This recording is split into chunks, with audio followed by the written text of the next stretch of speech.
Hello, friends.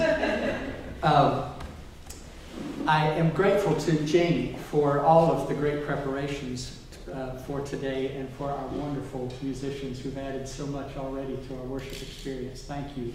To President Hunt, who also had a part in my being invited, and to Dr. Thistlethwaite, who had a major part in my being invited to be with you this morning.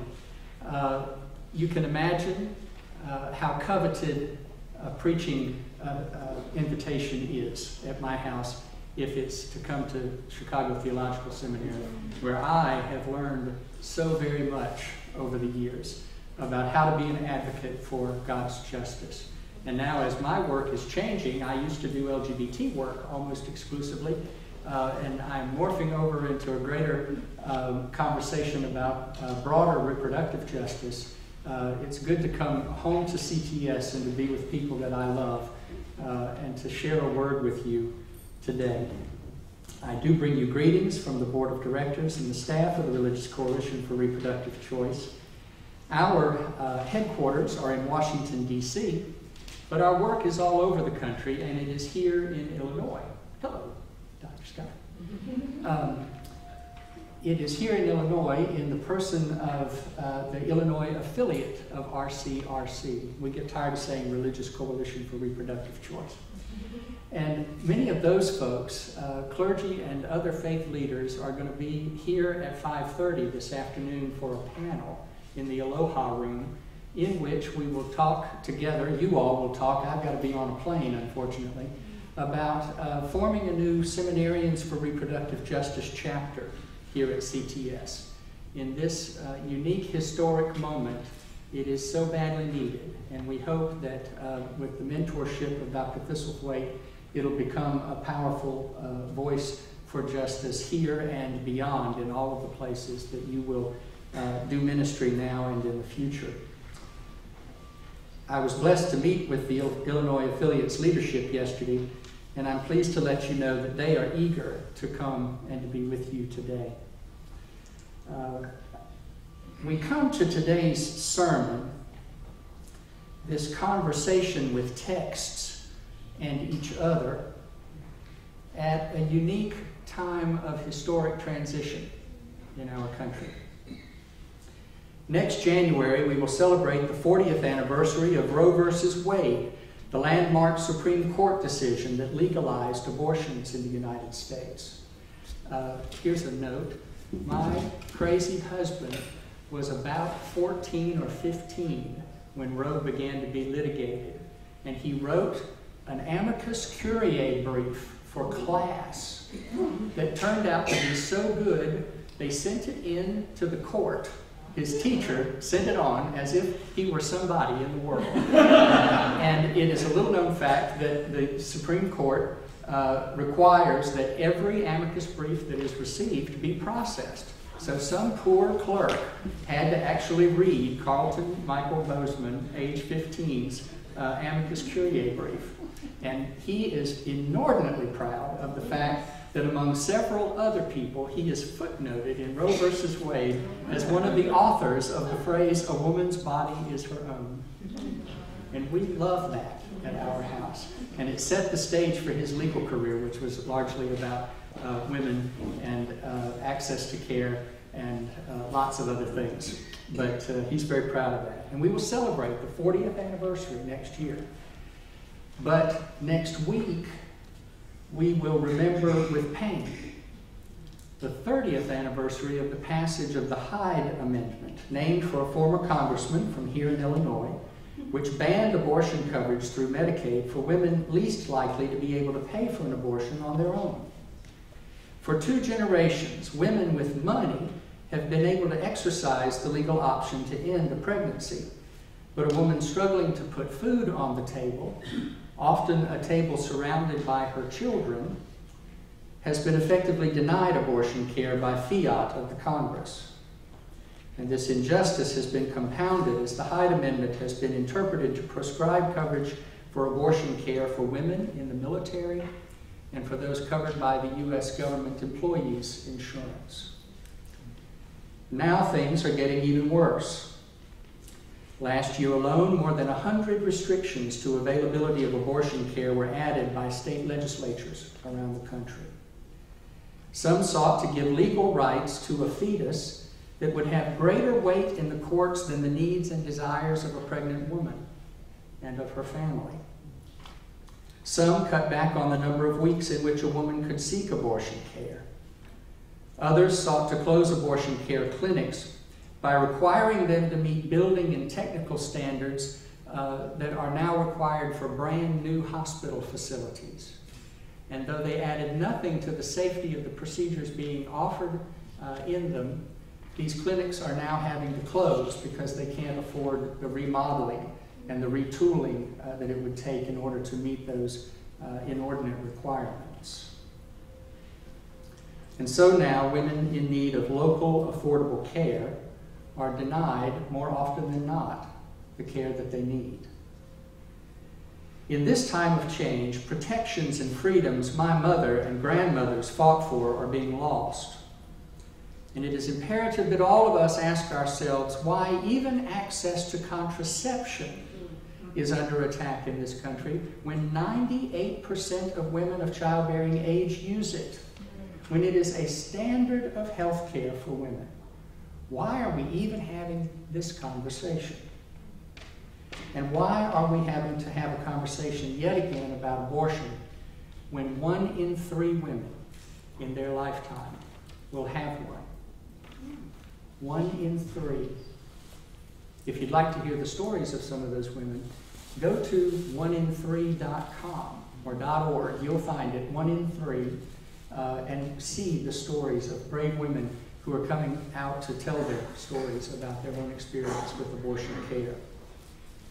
A great many women and their families are in danger of losing care that they value unless we change the dynamics that are allowing that care to be taken away. And guess who we're going to turn to do it? We're going to ask you to take on something else as a minister of the gospel of Jesus Christ, or as a Unitarian minister, or as whatever kind of faith leader you're going to be, because it's our responsibility. Wisdom cries out in the street. In the squares, she raises her voice. At the busiest corner, she cries out. At the entrance of the city gate, she speaks.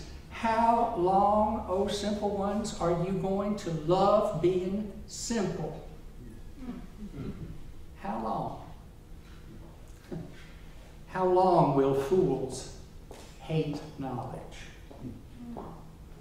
The assault on women's access to the care they need is being undertaken by leaders who rely on the American people's overwhelming desire for simple solutions to complex problems.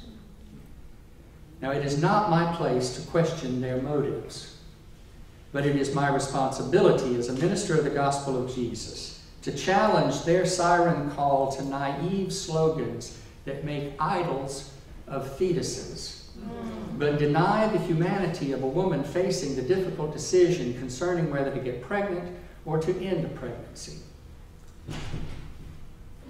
The call to ministry, as you are discovering, is in part a call to journey through life with God's people as they work through to discernment about what is morally right for them.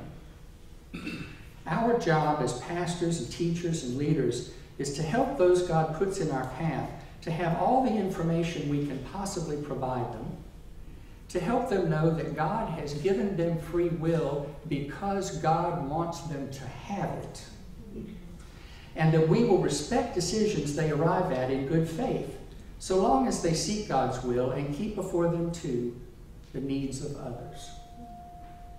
But here's the sad reality.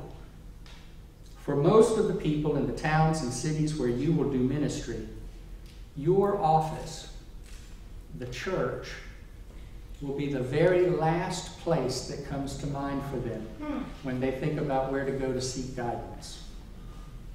Their assumption will be that you are either too rigid or too pious to want to talk with them about something so fraught with conflicting needs and desires and moral implications as an abortion.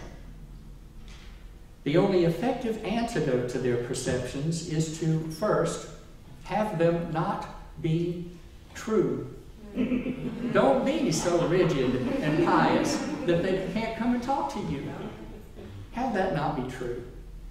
Then you must tell them and show them by your actions that you respect them as moral actors, and that your greatest privilege is to walk with them through difficulty.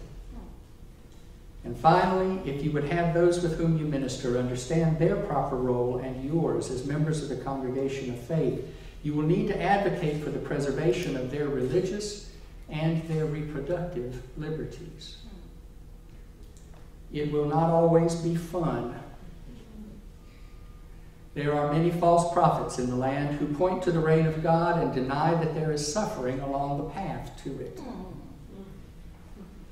Some of them lead churches with thousands of members, and they sell their books at the airport bookstores.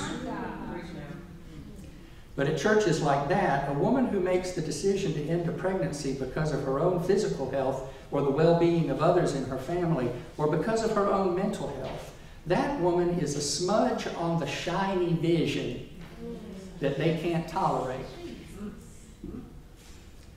And there are churches with just 100 members in your town where she will be treated the same way as in some of those mega churches. And you will pastor some of those. Bless your hearts. In this troublesome time, when a candidate one state away from here can talk about legitimate rape and still be taken seriously in an election, God is calling us to create a new movement for understanding and respect and freedom. God is calling us to empower new generations of young people to love their bodies and to love themselves and to celebrate God's gift of beautiful sexuality and the use of it responsibly. Left to the false prophets, our children will only hear messages of shame and admonitions to impossible purity that God doesn't intend and their bodies won't allow.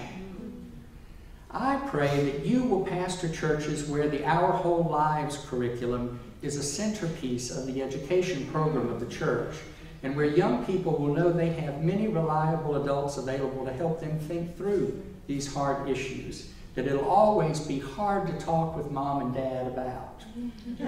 So you're not going to talk to your own children about this. I'm not going to have an unreasonable expectation. They're not going to talk to you, you won't talk to them. Maybe you will. I hope so, but probably you won't. But at least be there for other people's kids. And find you a cadre of other reliable adults. Screen them, train them. RCRC can help you and get them to be available to those young people. Young people are leading the rest of us into new understandings of how the reproductive justice movement God is starting will be played out. And I pray that you will be the campus chaplain that initiates a spiritual youth for reproductive freedom program that empowers young adults with the knowledge and understanding they need.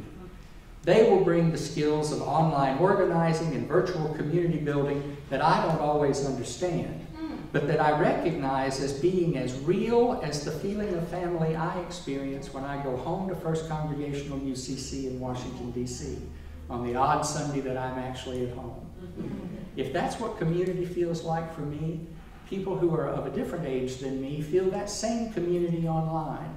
And we must listen to them and hear how to not put this wonderful brand new wine into old wineskins. We got to be better. They're leading us, we got to be led. Women, and God bless us, men, want badly to counter the divisive and hurtful messages they hear in the public square. But many of them, like us, are primarily people of faith. They need leadership from clergy and teachers and ordained leaders who will model messages rooted in love, community, justice, and care for the neighbor. And I pray that you will lead them.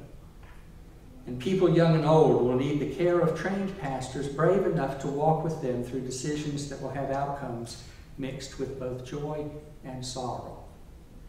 I pray that you will be those pastors and chaplains.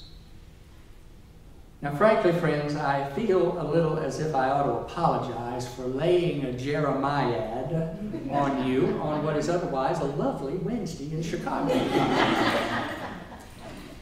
But like it or not, the lectionary gave us texts today that call us to wrestle and pray and study and work. Proverbs 1 does not call us to go sit out in the yard and enjoy the fall leaves.